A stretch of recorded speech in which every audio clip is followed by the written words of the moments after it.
Yep, got some people lined up here, ask a few questions. So we'll kick things off with Bill Rabinowitz. Bill? Josh, how are you? I'm good. How are you doing?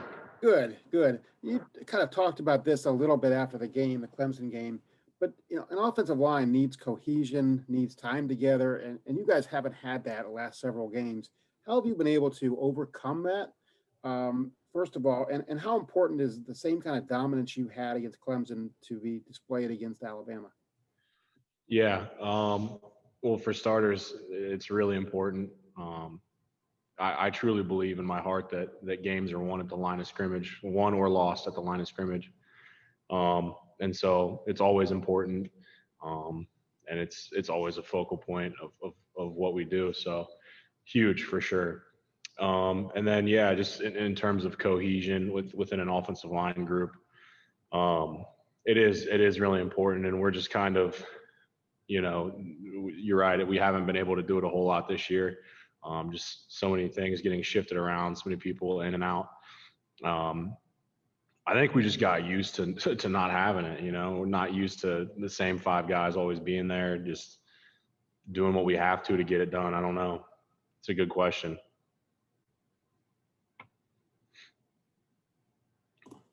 All right, next is Brendan Golick. Brendan? Hi, Josh. Congratulations on getting this far in the season and having a chance to cap it down in Miami.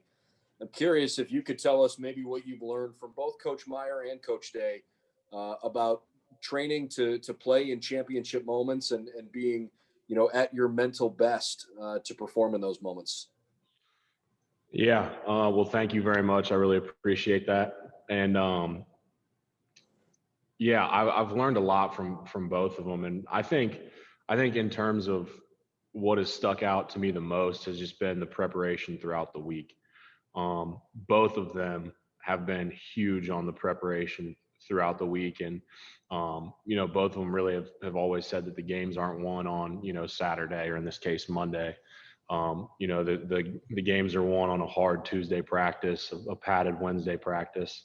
And I think that myself and our team really takes that to heart, and we always try and show up, and give it everything we got and prep the best we can, especially those earlier in the week practices where they're padded. So for me, I think that's the most important thing. All right, next up we have Austin Ward. Austin? Josh, I think Matt Jones has 2 starts and 2 champion grades. What does that say about him and his ability to step in, and maybe about the unit as a whole to stay ready? Yeah, I think Matt's done a great job, and that's huge. They haven't been 2 easy games either. They've been really important games. So he's done a great job, and I think it says a lot.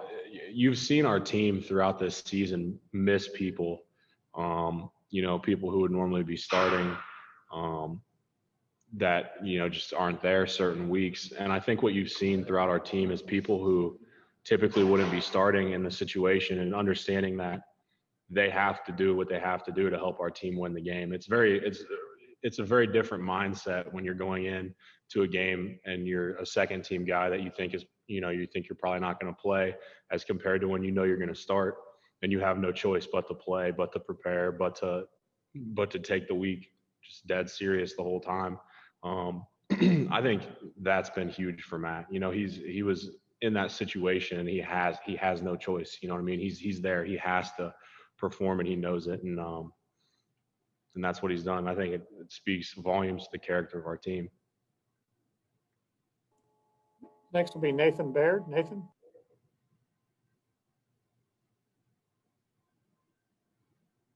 Actually, I have a natural follow-up to that question. I think Paris Johnson then has to come in and play some guard, which is not necessarily his forte.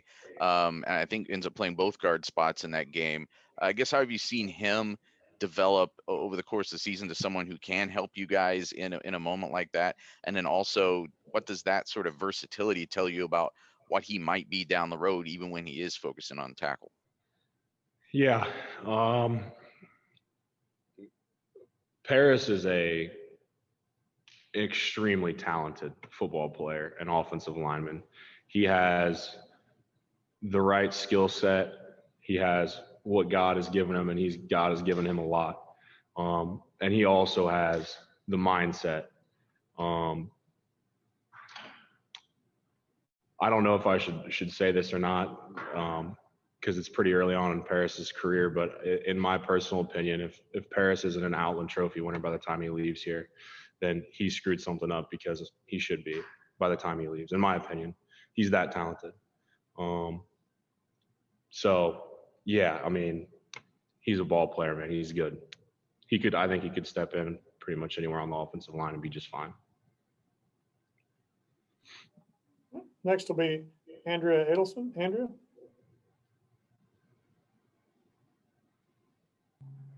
Hey, Josh, good to see you again. I would love your perspective as somebody who blocks for him, what you have thought about what Trey has been able to do the last few games for your team. Yeah, good to see you. Trey has been huge for our team, and it's been so fun. And I think I heard Coach Day say something about this in a different interview, that Trey never once complained. You know, he was a big time running back from Oklahoma that transferred to Ohio State, and the start of his career at Ohio State didn't exactly go perfectly, and there were just, things were different, and he had a bit of a slower start than he would have wanted, and he never said anything. I never, not one time did he complain. Never, not one time did he ask for more carries, or, he never had a bad attitude. He just kept coming to work. And I think that's the most satisfying part for me in watching him succeed now, and how well he's playing. He just does everything right. He never complains. I mean, I'm just I honestly, I can't say enough how happy I am for him. Next was Patrick Murphy. Heather? Josh, do your tackles, the starting tackles, get talked about enough for what they do for you guys and how talented they are? I don't think so. I don't think they get talked about enough. I think both of them are really, really good players. I mean, you just look at the Clemson game. I mean, even just their pass protection was incredible all night, and they've been doing it all season.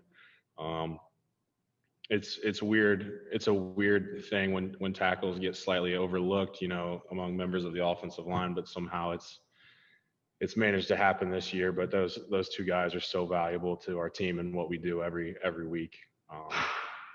So yeah, I think they don't get enough recognition for what they do. Next will be Leo Johnson. Leo?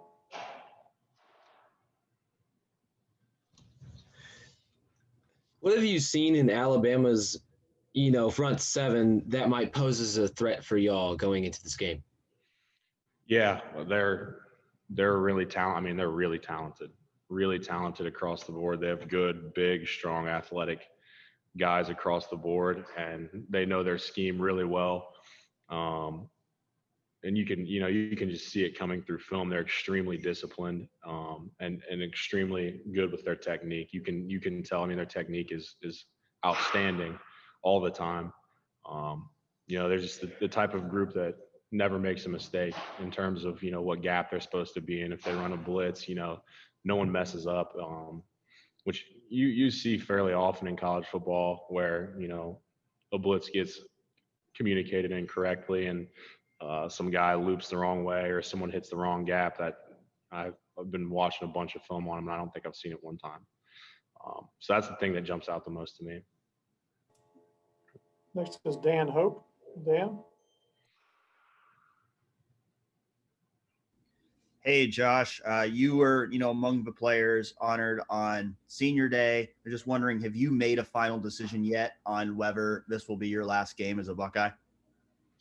You guys will know that answer on the 12th. Next is Angel Wells. Angel? Hi, so what do you love about playing at Ohio State in the winning and competitive culture that is cemented at the university? And what have you taken away from playing with so many gifted football players during your time there? Yeah, that's a great question. There's so many things that make Ohio State a great place. I think what separates Ohio State is there's great people at Ohio State. I think there's great people at a lot of places, but there's great people at Ohio State who care about you and also will push you in the direction that you need to go to get you to where you need to be in your career. And I think that's a special thing. And I think that the way that the entire university and the coaching staff and everyone inside the facility goes about it is what separates us, in my personal opinion.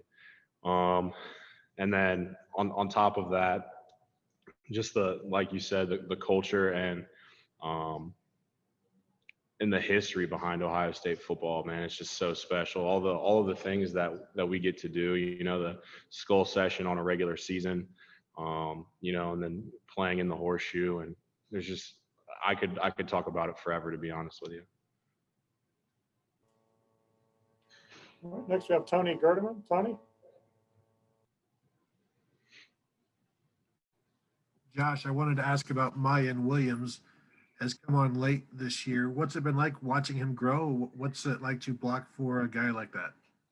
Yeah, it's fun, man. You guys, I've gotten asked that a couple questions about different running backs that we've had, and they're all fun to block for. Just super, Mayan is going to have a great career here. He runs the ball extremely hard, and as an offensive lineman, I just love that. The lower your shoulder mentality is. I'm a fan. I like to think that's how I'd be if I was a running back. So it's been fun to watch him grow this year and contribute. And man, he's contributed in some pretty key moments as well. So it's been fun. Time for one more from Jeremy Birmingham. Jeremy? Hey, Josh, I don't want to add to the hyperbole, but a coach of yours told me before the season that Paris Johnson was the most talented freshman offensive lineman they'd ever seen.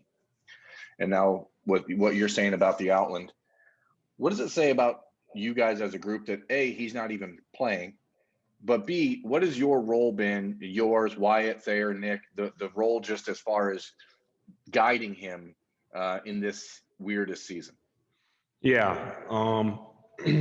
Paris would be a starting offensive tackle at 99% of the universities in the country this season. I think part of our role, and the reason why I said I'm not sure I should say this or not, is because he is a young guy and he has things he needs to improve on, and I don't want him to hear that and start you know what I mean. But I know Paris well enough now to understand that he won't take it that way. Yeah, I mean, I think me, Thayer, and Wyatt have just tried to keep his head in it, which he's done a great job of doing. It was a great year for him to just continue to get better, and he has just all year. He's gone hard, and he's been committed to getting better. So he's been a pleasure to play with, and one day he's going to be a whole lot better than probably anyone else, on our starting line right now. Great. Thanks for your time today. We look forward to seeing you in Miami. Thank you guys so much.